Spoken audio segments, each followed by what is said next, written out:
প্রথম স্ত্রীকে মালয়েশিয়ায় নিয়ে যাওয়ার ক্ষোভে প্রবাসী স্বামীর বসতবাড়ি বুলডোজার দিয়ে গুড়িয়ে দিয়েছে দ্বিতীয় স্ত্রীর বাড়ির লোকজন। আমার ছোট ছেলে দুই বাবা, ছোট বোর পরিবার লোক আসে আমার ঘর ভাঙবে, সে বোর কাছে কথাবার্তা করে, এই জন্য এই ঘর ভাঙছে। চাঞ্চল্যকর এই ঘটনাটি ঘটেছে চুয়াডাঙ্গার আলমডাঙ্গা উপজেলার নাগদা ইউনিয়নের খেজুরতলা গ্রামে। জানা যায় মালয়েশিয়া প্রবাসী রফিকুল ইসলাম কয়েক বছর আগে একই গ্রামের সোনিয়া খাতুনকে বিয়ে করলেও পরে তাদের বিচ্ছেদ হয়। এরপর পারিবারিকভাবে রফিকুল ইসলাম রিমা খাতুনকে দ্বিতীয়বার বিয়ে করেন, কিন্তু মাসখানেক আগে দেশে ফিরে রফিকুল গোপনে আবারও প্রাক্তন স্ত্রী সোনিয়াকে বিয়ে করেন এবং চিকিৎসার নাম করে তাকে নিয়েই মালয়েশিয়া পাড়ি জমান। একথায় এলাকায় ছড়িয়ে পড়লে দ্বিতীয় স্ত্রী রিমার স্বজনেরা চরম ক্ষুব্ধ হয়ে 2 আগস্ট রবিবার বুলডোজার এনে আস্ত বাড়িটি মাটিতে গুঁড়িয়ে দেয়। এই সময় রফিকুলের ষাটোর্ধ্ব মা আয়েশা খাতুন তাদের পায়ে ধরে আকুতি জানালেও কেউ তার কথা শোনেনি। খুব অনুরোধ করি, শোনা ঘর যখন ভাঙে না, খুব হাত ধরি পা ধরেছি, বাবা এই ঘর ভাঙবে না।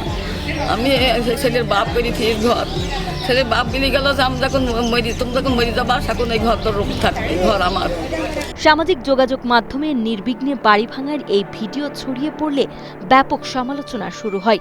তবে রিমার মামা মঞ্জুর হোসেন ক্ষোভের বশে এমন কাণ্ড ঘটানোর কথা স্বীকার করে বাড়িটি মেরামতের পক্ষে মত দিলেও প্রবাসী রফিকুল ইসলাম দাবি করেন প্রথম স্ত্রীর সাথে তার কোনো সম্পর্ক নেই, বরং দ্বিতীয় স্ত্রীর সাথে মনোমালিন্যের কারণেই তিনি সবার অজান্তে একাই মালয়েশিয়া ফিরে গেছেন। তিনি আরও অভিযোগ করেন তার শ্বশুরবাড়ির লোকজন বাড়ি ভাঙার পাশাপাশি নগদ অর্থসহ প্রায় ৬৫ লাখ টাকার মালামাল লুট করে নিয়ে গেছে।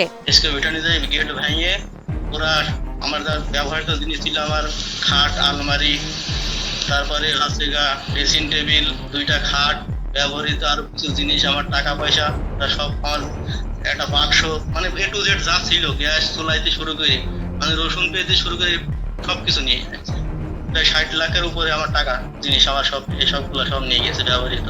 এখন পর্যন্ত কোনো লিখিত অভিযোগ পাওয়া যায়নি। অভিযোগ পেলে তদন্ত সাপেক্ষে প্রয়োজনীয় আইনগত ব্যবস্থা গ্রহণ করা হবে বলে জানান আলমডাঙ্গা থানার ভারপ্রাপ্ত কর্মকর্তা বানি ইসরাইল। আমাদের থানার অন্তর্গত নাগদা ইউনিয়নের খেজুরতলা গ্রামে শ্বশুর কর্তৃক জামাইয়ের বাড়ি বুলডোজার দিয়ে ভাঙার একটা ঘটনা ঘটেছে।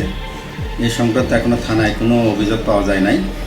অভিযোগ প্রাপ্তির সাপেক্ষে আইনগত ব্যবস্থা গ্রহণ করব।